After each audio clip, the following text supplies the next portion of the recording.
have 15 minutes. And Charles Meyer from Harvard University, he will give a comment for 5 minutes for each presenter.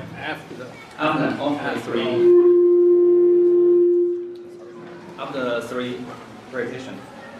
Okay, and we have a translate here and translate from English to French. So now our first presenter is Brown Avril from University of Cambridge. So, thank you. Thank you.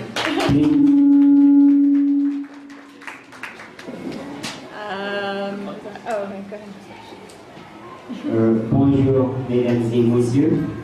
Nous sommes très heureux de vous présenter la première session qu'on va démarrer dans un instant.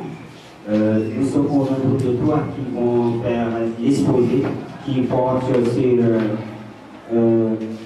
l'expansion de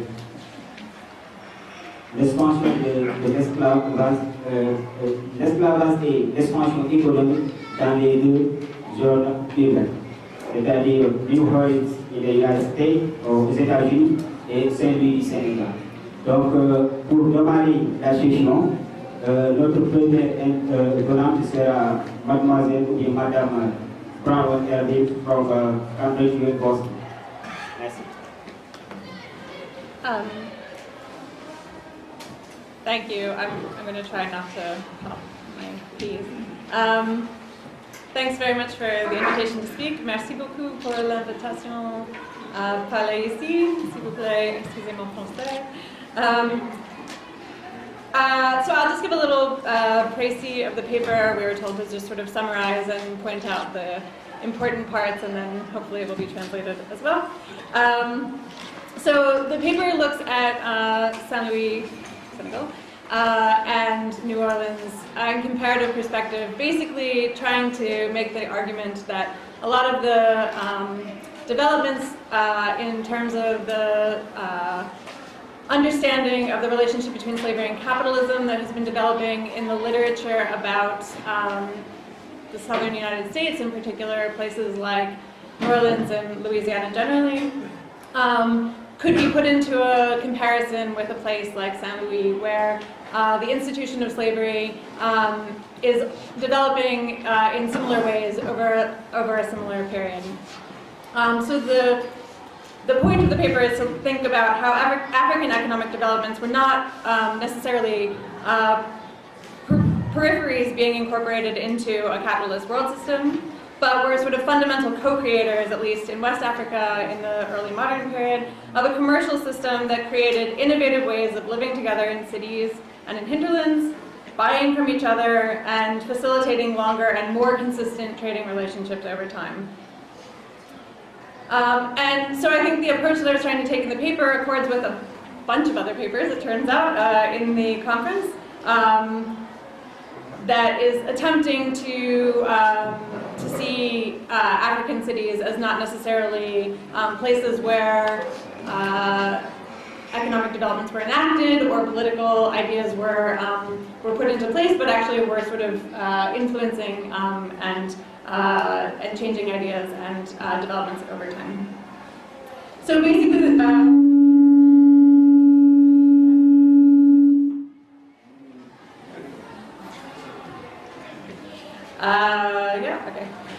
so basically, the paper says that it starts out by looking at the ways that Saint Louis and New Orleans can be compared. So they have these linked histories. They're both francophone. They're both passed around a variety of empires over the course of the 18th and early 19th centuries. They're both hubs for a riverine trade that connects them to the hinterland. They both have relationships with indigenous communities that are founded on commercial links, as well as ideas about enslavement and the sort of use of enslaved labor to sort of supplement the idea that there's a sort of potential to use the land in the hinterland. They are urban in the late 18th century, but they also suffer from what people at the time thought was underpopulation, and that leads to creative uses of enslaved labor in both places. And so I argue that from these shared premises, it's probably worth exploring if the financial use of slaves as collateral and credit streams that happened in places like New Orleans was also part of the value of slaves in Saint Louis. And so in exploring that, I found that the answer is yes, kind of. It's a slightly different system, but they are being used in these ways. Slaves are being rented out to the company to work for the company, which generates income streams for the families who own them in Saint Louis. Families in Saint Louis are running businesses like laundry and boarding houses and possibly even more seedy things. Sarah will talk about that. Using enslaved labor to generate income for the families. But what I think is even more interesting is that they're also acting as creditors to the company. So it's a two-way flow of credit. So, for instance, Rosalie Ossignac, who is a sort of important seigneur here, lent the government in Saint Louis over 14,000 livres worth of supplies in the late 18th century. The Pellegrins, the Valentins are also lending money to the company. They're renting out bakeries, they're renting out boats, they're renting out laborers, and accumulating. The company is accumulating debt to the habitant families. Equally, the sort of the kingdoms in, for instance, Portuaires are also lending out money in the 18th century. So I think that this ability to assemble and produce supplies to lend for credit allowed urban residents to increase their own participation in Atlantic consumption and sort of tie them into a network of the sort of consumer revolution that is driving a lot of late 18th century Atlantic development. But it also allowed them to ensure that they received the goods or capital that they needed, rather than just taking whatever the traders had at the moment, right? So they could take things on credit and they could sell things on credit. That they had the capital in the form of trade goods to purchase supplies from the hinterland that they could lend to the company on credit shows that the city's residents were accumulating and using their assets to expand the range of their investments and diversifying the range of their potential income streams over time as well. So they were trusted to pay back debts because they had productive assets, but equally they trusted the companies who were basing themselves in Saint Louis over time to pay them back as well. And so then I look at this book of Vos Fables that Baron Roger transcribes in the 1820s to point out that this is a relationship that changes over time. So in the fourth fable, I will just read this paragraph in case you haven't read it. A wolf lends a rifle to a sheep, and when the time comes to collect the debt, he is unable to because the sheep could threaten him with a weapon. And Roger writes that the moral of the story was that it was better not to have powerful debtors. And that this is sort of resonant of the changing position by the 1820s, that people are becoming concerned about the amount of debt that is outstanding to the French, and the fact that they're not going to be able to reclaim a lot of that because the French are becoming more powerful. So ultimately, the paper makes a point about thinking about the financialization of assets as contributing to the questions about economic development in America versus West Africa. Again, I'll just read the conclusion. If people were property throughout the Atlantic world in ways that facilitated the growth of commodity capitalism, then this raises questions about how and why the transformation from developing or emerging economy to stagnant growth took place. Both of these urban regions were, by the mid-19th century, networked cities. During the commodity booms in sugar, cotton, gum, and groundnuts, both Saint Louis and New Orleans prospered. in arguing for the financial sophistication, I can't even say that, of the American South's urban economy, it is worth reconsidering the financial sophistication of similar indigenous and simultaneously developing mechanisms in other regions. The colonial port cities of the 18th century Atlantic world experienced rapid growth with the expansion of global trade in the commercial and consumer revolutions. For those with enslaved assets, this expanded their streams of income and their access to credit. This approach to 18th century Atlantic port cities raises questions about the luck of industrial development and the lumpiness of globalization. In both of these cities, portions of the population made a call in the 18th century or before to invest in slaves, which, I mean, obviously we don't think that's a good thing, but they decided to do it. By the mid-19th century, the capital invested in those assets was devalued, erased, transferred, or in a lot of cases bought out. The essential labor that underwrote the value of enslaved people's work had not disappeared, and they continued to be involved in that production of labor. But they were no longer able to be used as credit instruments, and where their role as an asset was wiped out by revolution or war or legal abolition, the character of former slave owners' political power, both locally and with the broader empires of which they were part, shaped subsequent economic growth. So, here we go. Enfin, si nous utilisons l'esclavage pour expliquer le développement du pouvoir économique des États-Unis ou de Grande-Bretagne, par exemple, nous avons besoin de faire comparaison avec des autres sociétés avec esclavage, parce que je pense qu'avoir des esclavages n'explique pas tout. Quand nous discutons le pouvoir colonial, c'est toujours important de se rappeler que ce pouvoir entre le centre métropole, les centres régionaux, les élites coloniales et les hommes et femmes subalternes. I don't know what that is in French. Et négocier. Merci beaucoup.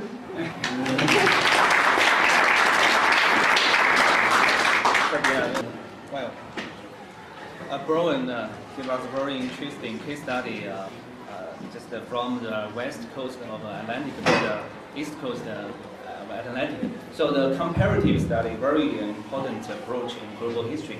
But the other presenter, Milan, will give us the connection, another approach in global history along the Eurasia continent. So Barclay is very interesting, a very important company in Europe, but how connect such spread with the eastern part, eastern Eurasia. So Milan will give us a very interesting study.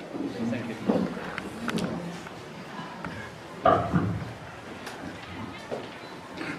I will need a PowerPoint presentation. Before the computer is turned on, I would just like to thank you to the organizers for inviting me here. I'm quite honored to be here between this distinguished group of historians and scholars. And I will have a PowerPoint presentation, so I hope it will work.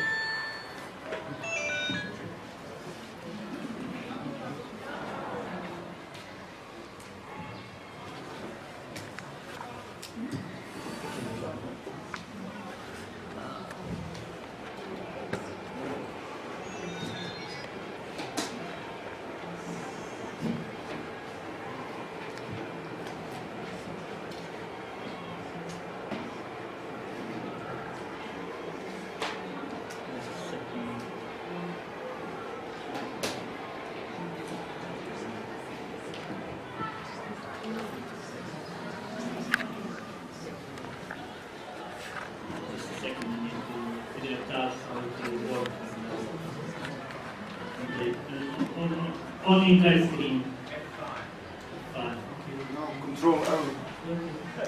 I will talk about the Czech in the story about Czech enterprise in late colonial India. Before we talk about that, let me just shortly introduce about the Bata company, because I suppose like most of these people here don't know about Bata or don't know about ideas and everything and development. Actually, the company began its existence in the end of the 19th century in Czechoslovakia, nowadays Czech Republic, then also Bulgarian Empire, and like in just 45 years from the 50 workers became the global company. Had about 65,000 workers. So, but it's just not like just that company which began its began its lean, but then after the First World War, it started to expand to the entire world. That's the reason why, because the market of the Czechoslovakia became too small. Because earlier it had like large market of the Austrian Bulgaria, and now it had like the market of just a small Czechoslovakia. So for that reason, the company began to develop to found like sister companies first in the United States in Lynn, then in the Netherlands, in 1922 in Denmark, in Poland, in 1924 in England, etc. But it's not just like however, despite these successes, company was exposed to growing number of the protests abroad, because when it was coming to the different countries, it was destroying the small producers and also destroying the small artisans. So that's the reason why Europe started in France, then in Germany, in Switzerland, everywhere began protesting against Bata. Even the France and Switzerland introduced Lex Bata. That was the laws which will last for until 1950s, which was supposed to slow the expansion of the Bata company. However, far greater barrier was the Great Depression, because after the Great Depression, the countries were introducing the tariff barriers and also introducing contingent on the imports, etc. So that's the reason why company after the 1929 started a new wave of expanding abroad. So it founded just in 3 years. It founded like 24 different sister companies for 4 continents. The majority of these stores for the new companies were established in Asia and Africa, because that's the reason why the Bata saw the biggest possibility of export. But not just retail networks, it was also the company founded the factories in order to avoid those tariff barriers. So in 1931, the factory was founded in Germany, in Dortmund.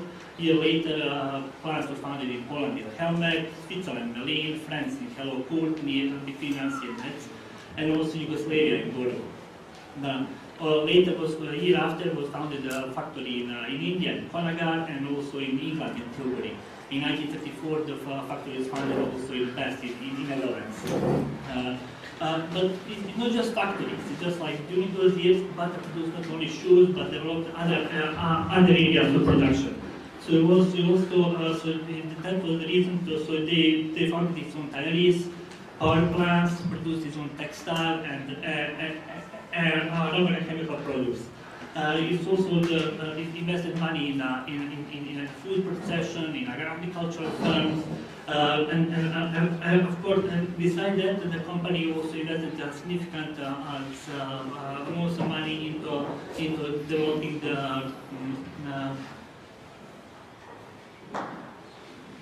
the welfare of its workers.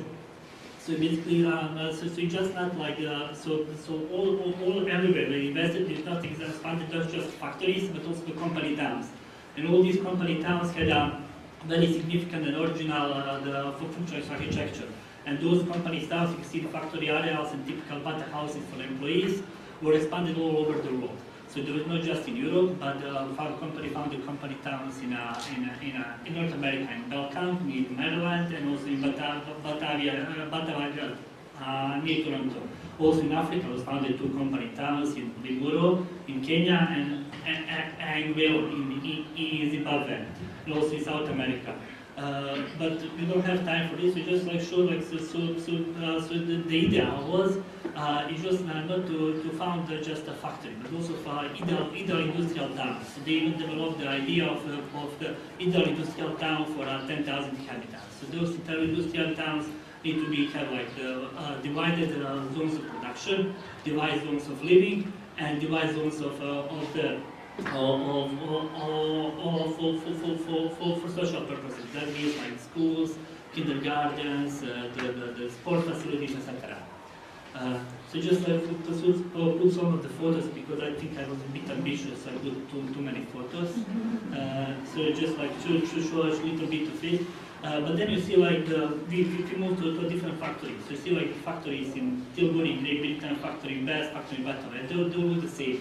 They invented like the same same model of we choose for the goods, use like concrete, bricks, and iron. So even like all those factory towns like was made with the same. So the difference, and we move later to India, is like that the factory town in India was a bit different than those of the founded in Western Europe. To just move like to just a few slides to see like how those like factory towns look.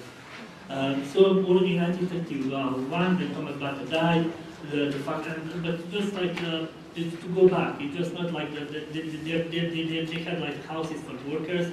Their houses for that time very advanced. They had like electricity, hot water, central heating, flushing toilets. We talk about 1930s. The workers were getting like the salaries which were higher than average.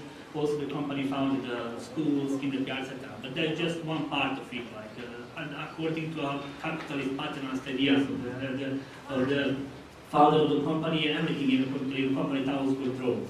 So the workers were not able to buy their houses; they were just renting. Immediately after they left without a job, they needed to leave the houses. Also, the company was not tolerating the unions, and communist or socialist activities were fine. So just not everything is but was perfect. And also even so even the salaries were just was explained as the largest salaries were just because of the overtime work. Just switch a few, so just in order to catch our time. About the butter company in India. The first, when Thomas Butter first traveled to India, it was in 1925, and he first started to sell his goods and sell it to wholesalers. Then, after this was not developing very well, he sent the first group of Czechoslovak workers in Calcutta, and that was also not very successful in 1931. So then he came to Calcutta himself and to organize it, and also he lent the site for the factory, etc. The thing is that Calcutta was chosen because Kolkata was chosen as that was the point which had like all the butter needed. It was like access to port, access to railways, also access to large reservoir of workers and to raw materials. But that the development was not very successful in the first few years because the company did not actually understand the Indian market and the relations within Indian society. Only a few years after they become more successful. So in 1933 they sent the workers ship named Morava and sent it from Europe, from Gdańsk to all the way to Calcutta with all the necessary equipment and additional group of the workers. So I could also be graphed here how this like trip went. But even this, so they founded a factory in Coloniale near Calcutta, north. But that's just functioned for 3 years. Then they moved to the site where is still the factory now, like in Bhatanagar, that is like 20 kilometers south of Calcutta. And then they started to build the company town in Bhatanagar in 1934. So let's put some chart of the numbers of the workers, how it's increasing from 1935 to 1944. It will increase almost to 8,000. And this is the plan of Batanaga. So you see, like on this plan, it's actually they're following this model of the ideal industrial city. So here on the black, you see the factory buildings, and here on the other side, you see the buildings for housing units. And the European settlement was centered next to a factory, and the settlement for domestic workers next to the settlement will be done to the downside. You also see here the sport facilities and cultural facilities, etc. So I also put some photos of the buildings of the company town. So you see, like, I see that the buildings are much different than those in Europe. So it's not like that was always following this ideas living individually or working collectively. But here you see the buildings which are made in a collective fashion. So in India they had like the bottom in everywhere in Bata towns, those 30 Bata towns, the center of the social activities was the community center. In India, in Batanagar, there were two centers. One was the community center for the domestic population that is had its manifestations, etc. Another was the Bata clubhouse for the European workers. Except that in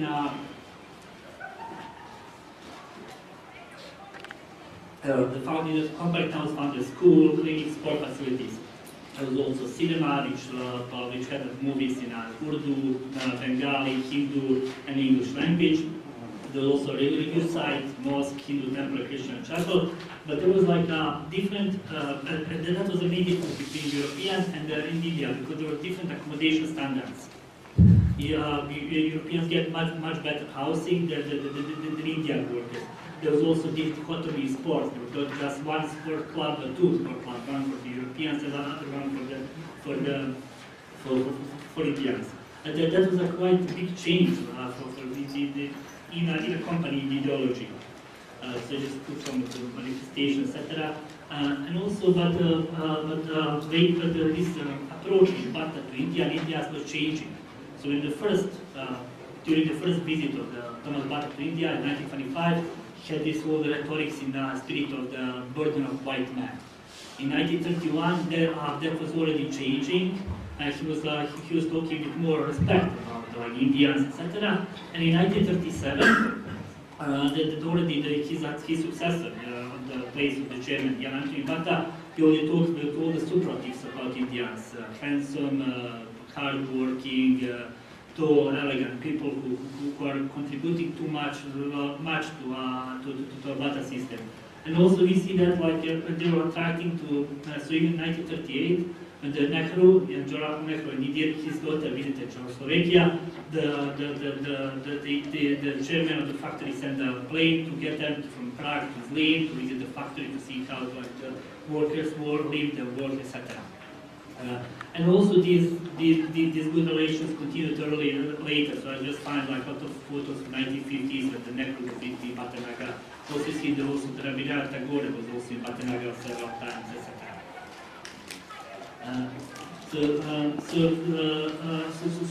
Even in the 90s, just move speech because I think I'm late out of my time. 2 minutes, okay. So later,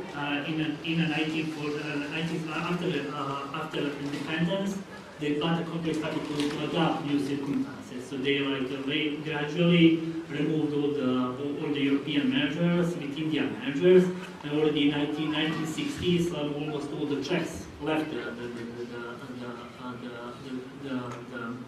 the company town. They went usually to New Zealand or Australia, where Bata opened the new factories, etc. So right now, I just skip more. It's actually the Bata is considered by most of the Indian as Indian brand. It's no longer mentioned about that they came from Czechoslovakia. They're very present in Czechoslovakia. But that is not the distinctive, because even in Canada they talk like it's a Canadian brand, in Switzerland they call it Indian Switzerland brand, so it's just not like any mention that they came actually from Czechoslovakia. So I think done now, so thank you very much for your attention.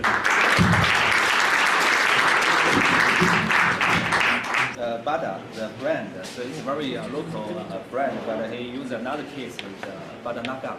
It's a local history in India, but he connects the two cases. So he shows us a very global phenomenon.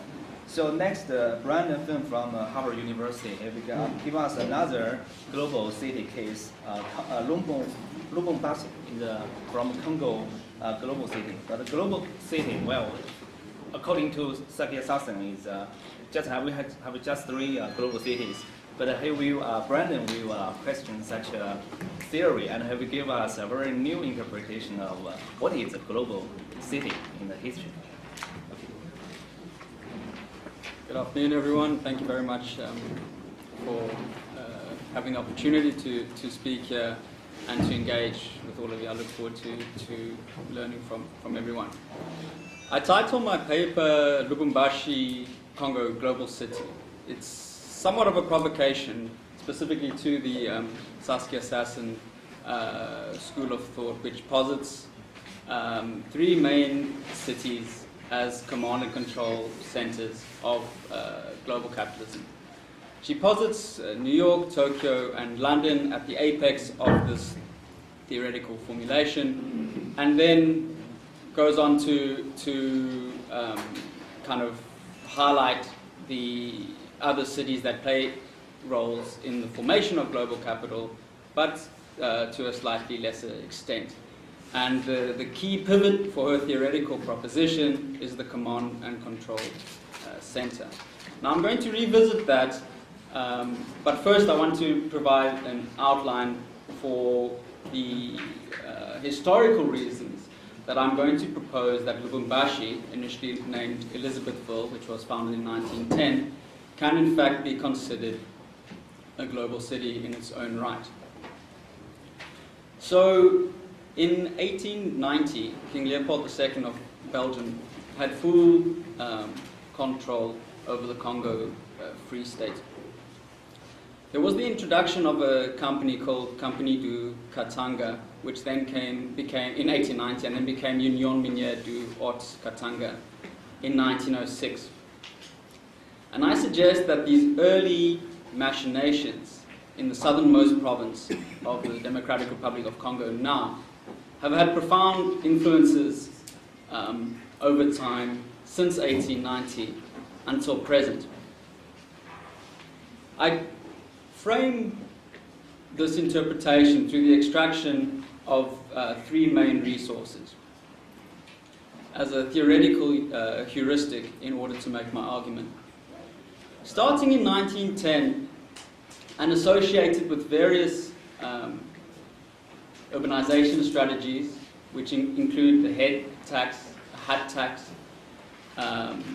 very strong impetus into the recruitment of labor, resulting in the gendered urban form, the gendered nature of work and urbanization that was occurring in the region at the time, as well as racially segregated cities, which coincided with broader urbanization processes. Still going? So, what was the reason that there was profound interest in what was then Elizabethville at this time, despite the soil being relatively infertile and despite the area being previously relatively inaccessible? The answer to this question can be found in the vast deposits of copper. So Lubumbashi and Katanga lies at the north of the copper belt, and the south of the copper belt is what we now know as the north of Zambia, which was then northern Rhodesia. The copper belt is in fact one contiguous area which was divided in 1885 at the Berlin Conference. Copper extraction was an essential means through which the establishment of Elizabethville was founded, starting with the copper smelter, which was established by Emile Wangerme in the early 20th century in an effort to stave off the British interest from Cecil John Rhodes in the mineral deposits. of Katanga. Here we see colonial concerns and rivalries and control over land and resources as a major and essential mode of urbanization. So it's important to think of urbanization not just as the establishment of cities, and we'll return to this later when I get to a theoretical interpretation of that, but as a broader process that channels in and beyond cities such as Lubumbashi, which was then Elizabethville. Elizabethville quickly became a prominent center around which copper was extracted. Indeed, the copper belt started from 1910 to 1930, producing over 25% of global copper supply. The reason for this massive demand was to line the electric and telegraph transmission lines which spread throughout the world. Copper is an interesting material to study, but importantly, Union Minière du Haut-Katanga gained tremendous amount of control over the land in the region. This control over the land in the region paved the way for US interest during the Second World War in the deposits about 150 kilometers northwest of Elizabethville in a mine called Shinkalobwe Mine. Shinkalobwe Mine, which was owned by UMHK, provided all the uranium from which the Manhattan Project attained its minerals for the atomic bombs. And now, it's also important to highlight the labor practices that occurred during the copper extraction as well as during the uranium extraction. As you know, uranium is an incredibly harmful and dangerous material to extract and to be in close contact to. Yet this didn't interfere with what is colloquially known as the artisanal mining processes that occurred there. I'll refer from now on to those mining processes as informal, and we'll get to a slight interpretation of the role of these informal mining processes and the formation of global capital as it links to the urbanization processes now in Lubumbashi. The reason that I highlight these informal labor practices is because many of the practices that emerged during the copper extraction, the uranium extraction and subsequent export are still practiced today, but in the extraction of cobalt. Cobalt, indeed, is a byproduct of the mining that occurs from copper. And with Katanga holding approximately 60% of global cobalt supply, we have an area that is absolutely, unequivocally important to the technological boom associated with all of our smartphones, laptop computers, and the nascent and burgeoning industry of rechargeable vehicles. In fact, because there's 60% of global cobalt supply that is currently known in Katanga, and because the extraction industry surrounding the copper and uranium extraction in the early 20th century, we have the mining and institutional processes in play to allow for the mining today of the cobalt that we so rely on. So I'm going to shift now slightly away from an analysis of Lubumbashi and more to the debates surrounding global city and global cities. I posit that Lubumbashi perhaps may be considered a global city not because it is a command and control center necessarily, but because it has had a major influence over geopolitics, warfare, the current technological boom of the past and the present, and that this influence perhaps allows us an insight into understanding the role that this region has played over the last 120 years. Now, in the urban studies literature, there's quite a dramatic pushback against the idea of the global city, founded by Jenny Robinson, who in 2006 posited no global cities exist. Perhaps we should do away with the ranking system and propose an idea of ordinary cities. In that, ordinary cities is a foundational tool onto which to flatten the idea of the production of urban space, of economic and political intermeshings. Now, I find there's two main impulses with the ordinary city theorization. The first I agree with, and the second I'd like to push back against before I draw out the last two theoretical positions that I propose with my paper. Now, the first impulse that I like and I draw on is the impulse to see the role that places like Lubumbashi and Katanga may play in global capitalism and geopolitics. Now, they talk about this, or Jenny Robinson talks about this as theorizing from off the map. So it's a critique of a Eurocentric urban studies, not it's a critique and with the impulse to help us build urban theory, not just from Euro-America. Now, I ascribe to this first impulse. However, the second impulse I have some issues with in the ordinary proposition that Robinson and many post-colonial urban theorists propose.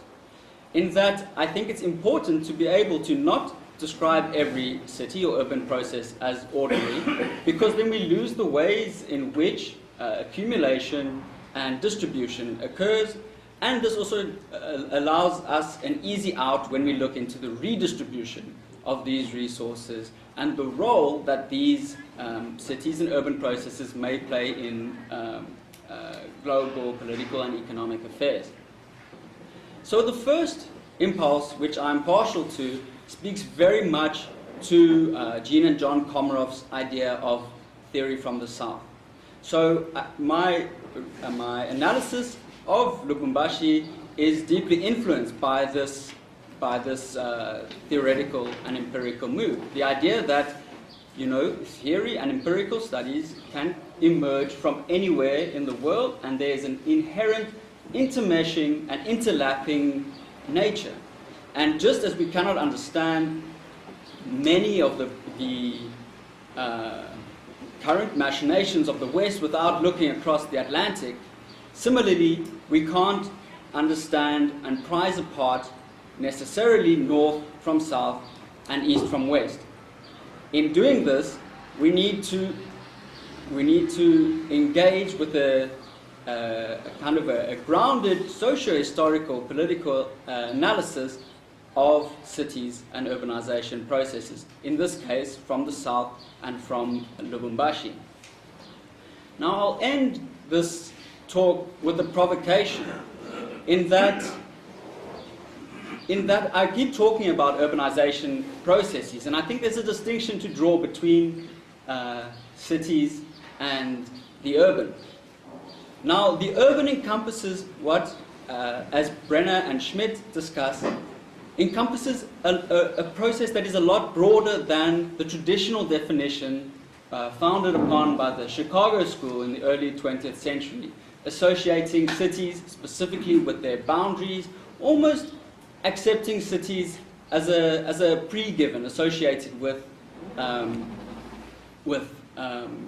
built-up area, the agglomeration of people specifically, and the heterogeneous nature of these people and their cultural political actions. Now, this is absolutely fundamentally important as a mode of analysis. However, Brenner and Schmidt talk about cities as part of a broader urbanization process. They call cities concentrated urbanization. Now, there are two other analytical categories that we need to unpack in association with this, and that can be found in analysis not just of concentrated urbanization, but of extended urbanization, aka the operationalization of the hinterlands and the pushback against the binary nature of rural-urban, in that the usage of resource extraction or perhaps agriculture is fundamental to the urbanization processes that we talk about, and we cannot separate them. And then the last analytical category, drawing on Brenner and Schmidt, is the idea of differential urbanization, in which we see the urbanization processes encompassed in the first two analytical categories, providing highly unequal urbanization processes across the world. Perhaps we can draw into relief the ways in which Katanga and Lubumbashi have provided the resources for the technological boom, say in Silicon Valley at present, or the electric transmission at the start of the 20s, as encompassing this idea of differential urbanization.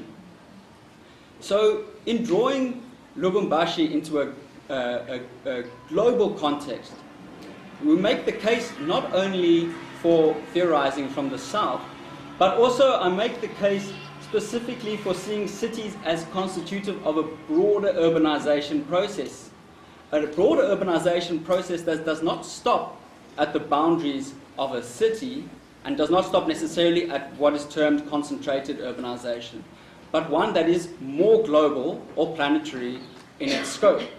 And just as the field of history and of global history can push back against a strictly bounded national conceptualization of history, so perhaps we need to consider urbanization as cities as constitutive of urbanization, but not completely taking up its full definition, as part of the broader processes of global capitalism and international geopolitics over the last 120 years, as emblematized in my attempt to understand Lubumbashi within this context.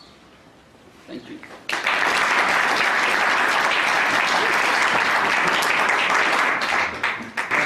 Thank you to the presenter. Now let's welcome Charles Meyer from Harvard University to give his comments on the presentation.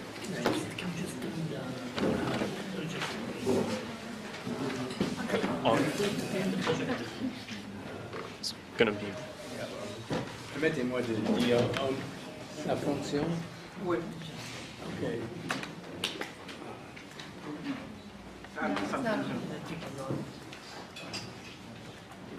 Ça fonctionne maintenant? Oui. Permettez-moi de dire un mot d'introduction en français.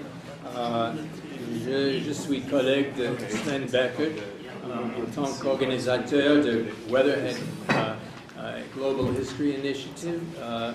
Et je voudrais souligner, comme nous sommes honorés d'être invités ici, pour moi c'est la seconde fois que je fais visite, que je rends visite à l'université de Dakar et la première fois ici. Et c'est très agréable et très fructueux de renouer notre rapport entre ces deux universités, Harvard et l'université de Dakar et ici également Saint-Louis. Je discuterai, I will discuss these papers not in the order they were given, but in, I think, what will be to make a series of logical points.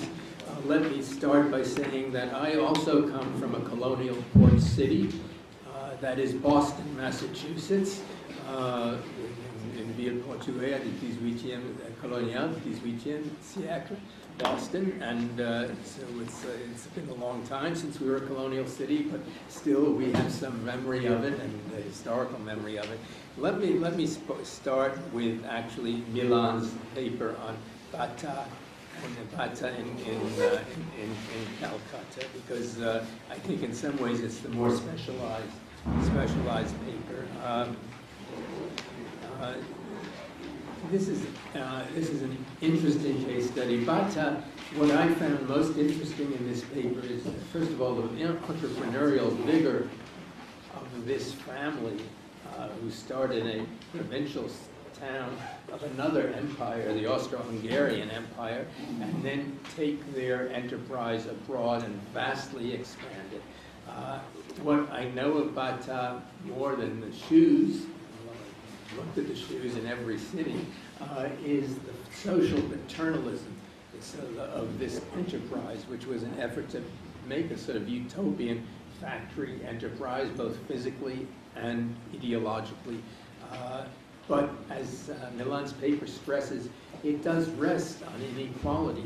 There is inequality, of course, between management and workers, who are treated very well, but they're in a subordinate place, and that is intensified when you, as you emphasize, when they get to India, because between the native indigenous Indian population and the supervisory personnel, there's this gulf. We have this in many institutions. It's like officers and enlisted men in an army, different accommodations, but it's the replication of social inequality across this enterprise is, and in a colonial site is very, very interesting. Of course, this is the problem the British perpetuated also in India, even when they were attempting to liberalize it. The other striking fact you didn't mention, which may relate, and that is the statistics on shoe production in British India.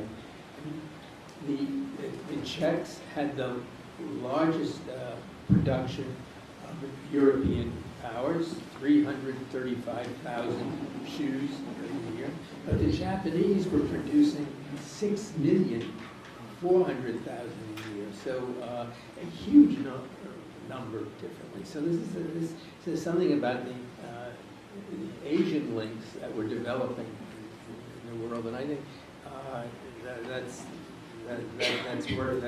worth noting. But this was a very nice case study, and I enjoyed it. I'll switch to the Bronwyn's paper, and then to Flynn's paper. Bronwyn's paper on the I should use Professor Everill, I guess. I'm sorry, Professor Everill's paper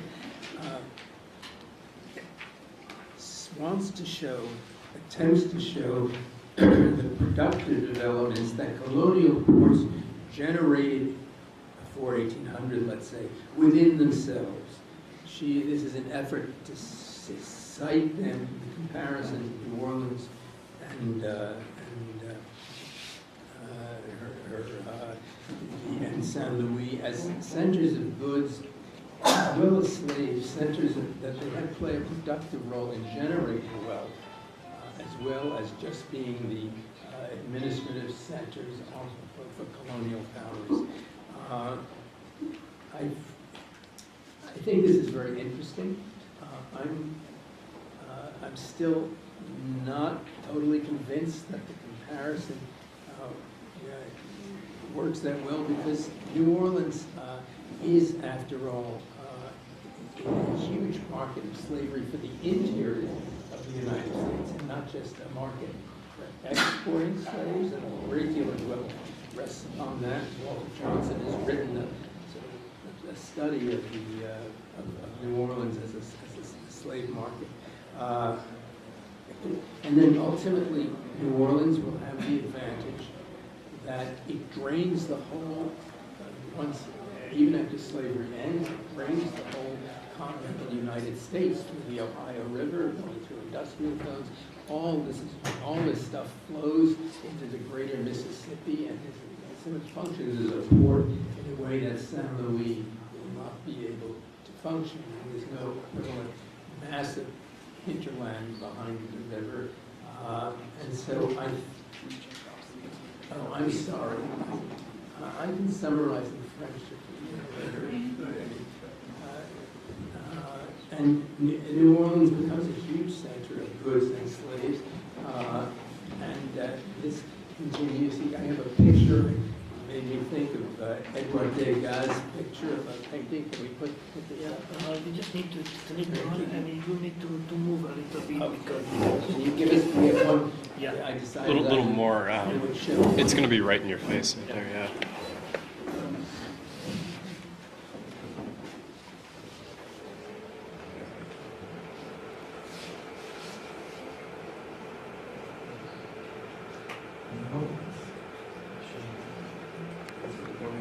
It is warming up.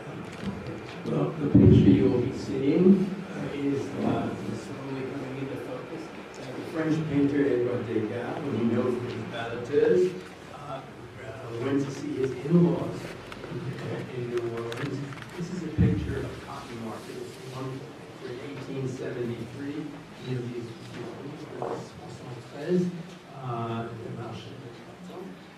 so that obviously this huge function as a cotton market continues. This is not a great time for cotton prices, obviously, but still, this is a massive center, and this is it's a great painting. The activities and all. This was New Orleans, but New Orleans then was also. All good here.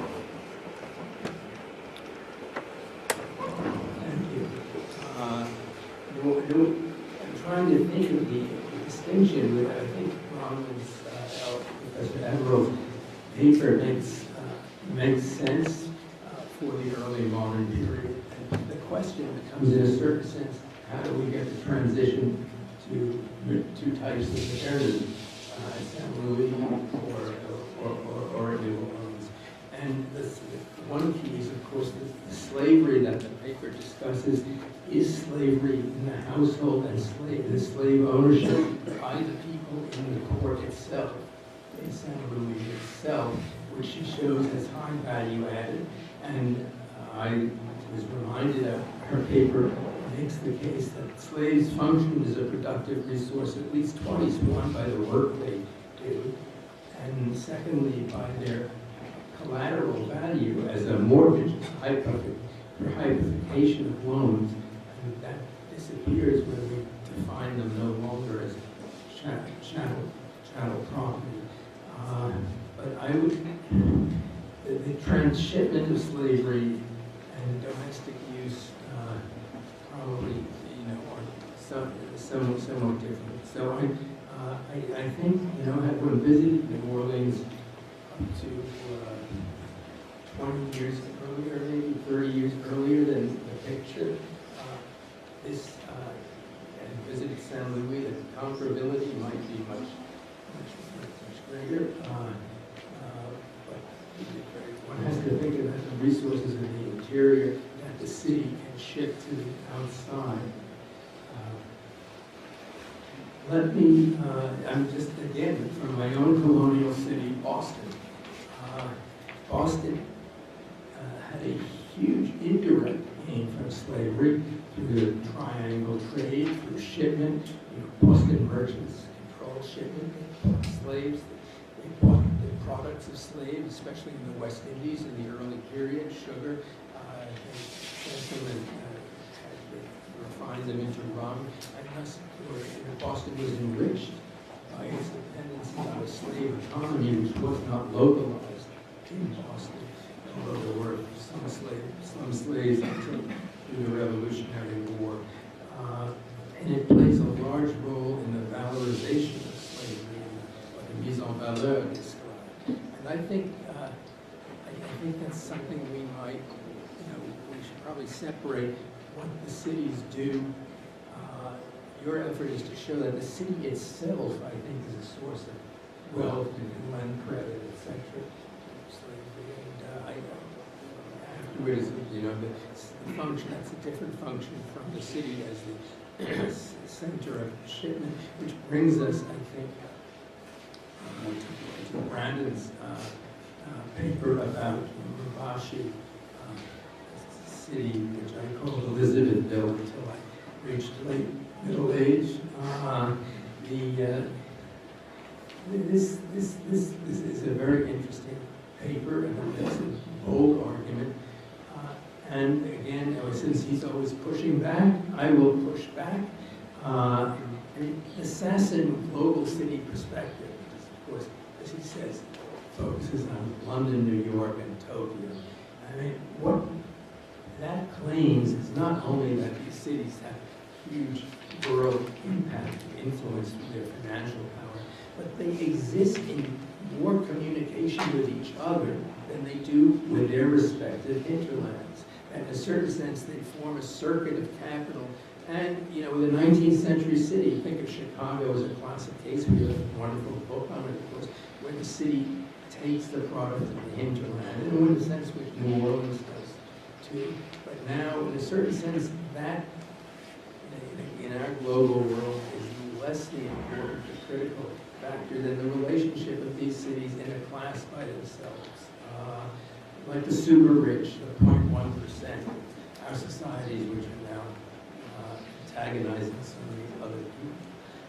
And she stresses the intersection. And I think rather than, perhaps you might be better advised, although please think about it, instead of saying that influence, that, I mean, of course this city has fantastic, the paper is wonderful in showing first copper, which was the product, the main product of the necessity for the age of electrification because of its conductivity, also for its ductility, you might mention it as well, you can draw copper into cable.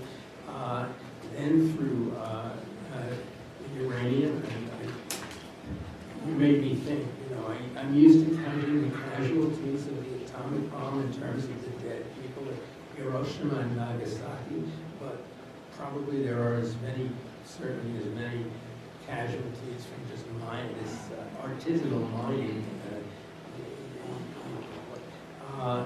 This is, but, and then you stress the role of lithium. So yes, here's a city and a region which is producing fundamentally the materials for the electrical age, the atomic age, and the digital age. That's a pretty good record, and it's all here in, you know, in southern Africa, divided by the political lines that the colonial world drew. I wonder though whether instead of trying to say this is like, or it should be thought of as an alternative to Sasson, you might say, in fact, it is the site of global extraction, whether of labor power,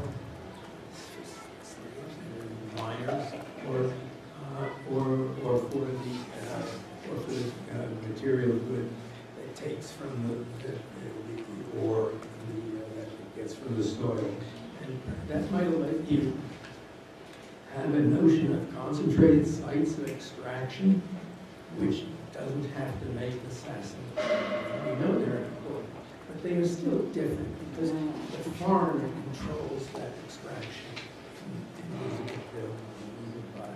until very recently. And it also leaves many difficulties with extractive industries. It leaves the difficulties of corruption and abuse when you have a type of post-colonial situation.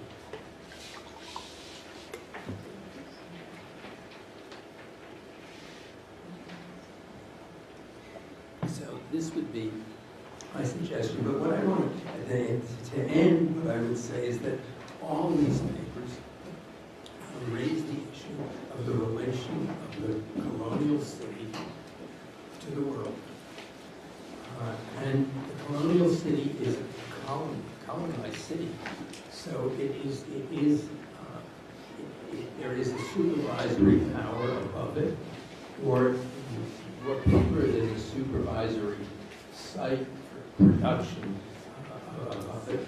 But the colonial city seems to give us as historians and theorists and the powers that administer them a privileged access, administrative access, port access in the case of New Orleans, St. Louis, and elsewhere. And so the colonial city importance, I think, we've all tried to make this point, and I think especially your paper transcends just its subordinate relationship to the metropole. It claims an agency, so to speak, a geographical agency in world history by Burton that makes it so fruitful to study. And our host had the happy inspiration of using this as the theme of this conference. So let's then use the notion of theory from the South and justified it. And I would say, and I think Sven Beckert and I would make the same point. It was always before our eyes when we organized our initiative 7 years ago. History from the South is equally important. And so I would end on that. These cities allow us a way to do history from the South and think about agency and activity for people who are usually thought of as just subject people or subaltern people, or in the harshest cases just slaves or minors who are in enslaved positions. So I think this is a great way to get into our conference.